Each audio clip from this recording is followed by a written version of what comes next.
on est tombé bien bas. Franchement, on est tombé bien bas. S'il y a une chose que je dis toujours sur cette équipe nationale du Cameroun, c'est que pour moi, c'est la plus grande nation du football africain. Tout simplement pour la simple bonne raison que c'est la seule nation qui réussit autant en Afrique, donc à la CAN, qu'à la Coupe du Monde. Parce que l'Égypte, même si c'est l'équipe la plus titrée à la CAN, t'as le Cameroun juste derrière. Mais sauf que le Cameroun, à la Coupe du Monde, ils sont bons aussi. Ils ont atteint un quart de finale.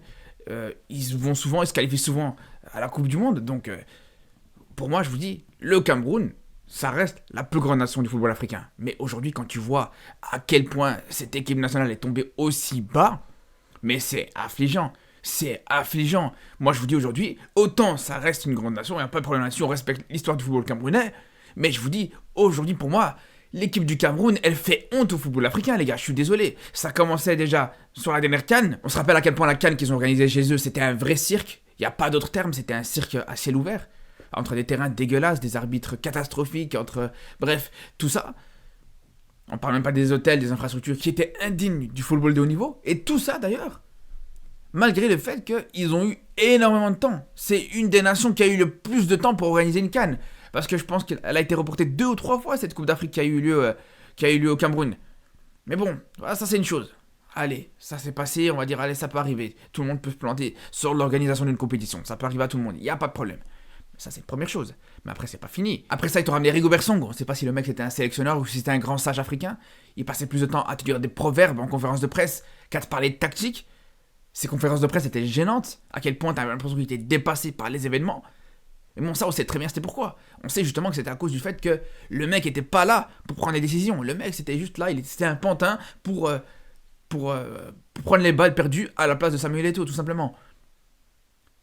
C'était Eto'o qui prenait les décisions en coulisses, on le sait très bien. Et Rigobert Song était juste là pour prendre les critiques, prendre tout ce qui est négatif par rapport à un sélectionneur. Et là, je peux vous dire ça, je peux vous le garantir. C'est mon interprétation, peut-être je me trompe, peut-être je me trompe pas, mais ce qui est sûr et certain, c'est que, je vous le disais depuis l'arrivée de Rigobert Song, et c'est quelque chose qui s'est confirmé petit à petit avec son passage en sélection. Quand on voit que, comme je vous le disais en conférence de presse, il a du mal à lire la liste des joueurs qu'il a convoqués. Normalement, c'est une liste que c'est lui qu'il est censé élaborer, mais qu'il a du mal à prononcer. Il y a un problème déjà. Quand tu te souviens pas des joueurs que toi-même t'as convoqués, c'est qu'il y a des choses à se poser, il y a des questions à se poser. Bon, ça c'est une chose. Même par après, quand on voit même sur la dernière CAN que Samuel Eto'o était quand même en tribune, en train de téléphoner. On sait pas à qui était. Je pense pas qu'il téléphonait à sa tante pour lui demander des nouvelles. Je pense quand même qu'il parlait de ce qui se passait sur le terrain, et je pense qu'il donnait des consignes par rapport à ce qui se passait sur le terrain surtout. Donc voilà, je pense que ça c'est confirmé, que Rigobert Song c'était la petite marionnette de Samuel Eto'o. Bon, ça c'est une chose. Mais il n'y a même pas que ça, on a vu sur la dernière CAN, tous les plus gros scandales, tous les plus gros dramas avec les joueurs, etc., c'est avec le Cameroun. Avec Onana, qui s'est fait convoquer malgré le fait que, pendant que la CAN a commencé, la veille d'un match du Cameroun, le mec il joue encore un match avec son club. Ah, c'est passé normal. Ils l'ont quand même ramené juste derrière, ils l'ont quand même fait jouer le match juste après. Mais le pire, c'est que tout ça, j'ai envie de vous dire que c'est encore rien. C'est encore rien du tout. Parce que là, aujourd'hui, là, clairement, on a atteint le summum. Là, vraiment, là, je peux vous le dire. C'est là où je peux vraiment vous dire, là, le football camerounais ou l'équipe du Cameroun ridiculise le continent africain. Parce que là, aujourd'hui, on en est là. Malheureusement, on en est là. Cette grande nation, justement, qui honorait l'Afrique, aujourd'hui, elle l'humilie plus qu'autre chose. À partir du moment où tu as une fédération, pas de la fédération, qui est pas au courant du sélectionneur qui est choisi, bah, les gars, il y a des questions à se poser. La fédération qui est pas au courant qu'un sélectionneur est choisi. Ils ont appris dans la presse qu'il y avait un nouveau sélectionneur qui a été choisi, donc par le gouvernement camerounais, par les ministres camerounais, etc. Et la fédération n'a pas eu son mot à dire. La fédération n'était pas au courant par rapport à ça. Vous imaginez, les gars? C'est comme si en France, t'as Noël Le Graët, ou tout simplement Philippe Diallo, qui est le président par intérim de la Fédération française de football, qui apprend dans la presse que c'est Macron qui t'a choisi le nouveau sélectionneur. Vous imaginez la dinguerie ou pas?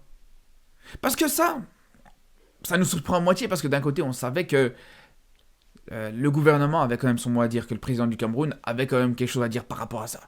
On le savait. Mais entre avoir son mot à dire et prendre la décision sans même concerter la fédération camerounaise, là, franchement, Là, franchement, c'est quelque chose. Donc, au bout d'un moment, comment vous voulez avancer comme ça, les gars? Comment vous voulez avancer comme ça? Vous imaginez? Normalement, t'as une fédération qui est en place, qui est censée justement prendre ce genre de choix. Et t'as le gouvernement qui prend le choix, qui fait le choix et qui prend les décisions à sa place. Alors, ok, les décisions qui ont été prises jusqu'ici par la fédération camerounaise et par Samuel Eto'o, elles n'étaient pas exceptionnelles, c'était pas toujours des bonnes décisions, mais on s'est dit peut-être que on pouvait accorder le bénéfice du doute. On s'est dit voilà, peut-être qu'ils vont repartir sur de bonnes bases. Ou en tout cas, je pense que même s'il y a eu des erreurs qui ont pu être commises, ça n'empêche pas que c'est des personnes qui connaissent le football. Que ce soit Eto'o et tous ses conseillers, etc. Voilà. Je pense qu'ils sont plus à même à choisir un sélectionneur pour une équipe nationale qu'un président camerounais qui a jamais mis les pieds sur un terrain de football, avec tout le respect qu'on a pour lui. C'est comme si demain il y a une décision médicale à prendre, c'est pas le président de la République qui va prendre cette décision-là, c'est pas Macron ou le président du Cameroun qui va prendre une décision sur le plan médical. Il y a des gens qui sont là pour ça, il y a des médecins, il y a des choses comme ça. Et là, pareil, il y a des footballeurs, il y a des personnes qui ont connu le football de haut niveau, qui ont entraîné, qui ont coaché, qui ont fait. Mais pour moi, c'est des choses qui doivent être logiques. Alors déjà, c'était une dinguerie de savoir que, quand même, malgré tout, le président de la République camerounaise avait son mot à dire. Comme je dis, voilà, on savait que, à la base, t'avais le président de la fédération qui choisissait plusieurs noms, plusieurs sélectionneurs, et au final, c'était le président de la République qui tranchait. Bon, pour moi, c'était déjà bizarre, c'était déjà mauvais, mais allez, pourquoi pas. Mais là, au final, que tu prennes cette décision-là, sans concerter personne, sans que personne soit au courant, non, là, c'est abusé. Je suis désolé, là, c'est abusé. Parce que là, non seulement, c'est ridicule dans la forme, mais c'est encore pire dans le fond. Parce que c'est pas juste, voilà, la manière avec laquelle ça a été fait, de choisir ce sélectionneur-là, etc. Mais c'est aussi cette décision-là qui est complètement lunaire, complètement ridicule. Le sélectionneur qui t'ont choisi, c'est Marc Brice. C'est un coach qui a absolument jamais rien prouvé en Belgique. C'est vraiment le pecno du coin qu'ils ont été chercher, je suis désolé. C'est comme si en France, tu vas chercher Roland Courbis, Pascal Duprat, tous ces coachs-là. C'est exactement la même chose. C'est comme si tu prends Elie Bob pour entraîner l'équipe de France demain. C'est le même. C'est un coach qui a entraîné que des petits clubs, qui a absolument jamais rien gagné, qui a juste une Coupe de France qui date de 2004. À une époque où ça n'existait même pas encore la HD sur les télévisions. Le mec, dans tous les clubs par lesquels il est passé, il jouait le maintien dans ces clubs-là. C'est un coach qui connaît même pas la gagne. Je vous dis, à part sa seule Coupe de Belgique qu'il a pu gagner, il a rien gagné d'autre, rien du tout. Il suffit juste de voir son ratio. Son ratio en termes de victoires et défaites. Dans le club où il est resté le plus longtemps, à savoir le club de Louvain, l'OHL, il est resté 3 ans là-bas plus ou moins. Et sur l'ensemble de ses matchs, c'est 41 victoires pour 45 défaites. Vous imaginez le ratio catastrophique, les gars? Et toi, tu vas encore aller me chercher ça? Parce que j'ai été le premier à dire par rapport à l'Algérie que Petkovic, c'était pas une bonne idée. Parce qu'il a pas non plus un gros palmarès et tout ça, donc j'étais pas complètement convaincu. Mais à côté de ça, les gars, Petkovic, c'est Ancelotti, les gars, en termes de palmarès. Et bien sûr que Petkovic a beaucoup plus prouvé que ce vieux paysan, les gars, je suis désolé. En plus, moi, vous savez très bien, ce qui me rend fou, c'est que quand tu vas directement chercher l'alternative européenne, ou française, ou belge, peu importe, alors que tu as des possibilités en Afrique. Déjà, ça me rend fou. Ça me rend fou parce qu'on sait très bien que le football africain doit être à la charge de personnes qui connaissent le football africain.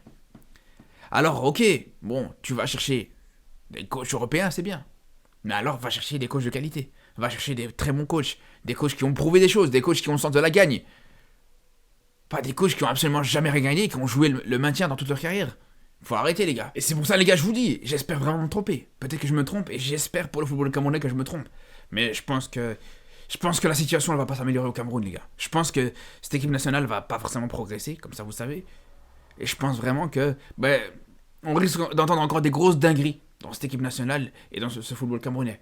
Et je vous dis, j'espère vraiment pour le football camerounais que je vais me tromper, mais je suis vraiment pas optimiste. Après, on va suivre ça, bien sûr, avec beaucoup d'attention. On va suivre aussi la réaction d'Eto'o par rapport à ça. Je pense qu'il va aussi réagir sur ça. Et c'est vrai que, déjà, on a vu un communiqué de la fédération camerounaise qui a montré qu'ils n'étaient pas forcément contents de cette décision-là. Donc, si ça se trouve, même demain, on pourrait apprendre qu'au final, le mec, il va plus venir. C'est tout à fait possible. Il y a tout qui est possible aujourd'hui. Il n'y a plus rien qui pourrait me surprendre venant de cette fédération camerounaise, cette équipe camerounaise, de manière générale. En tout cas, les frérots, je vous dis à très très vite pour une nouvelle vidéo. Et surtout d'ici là, prenez soin de vous.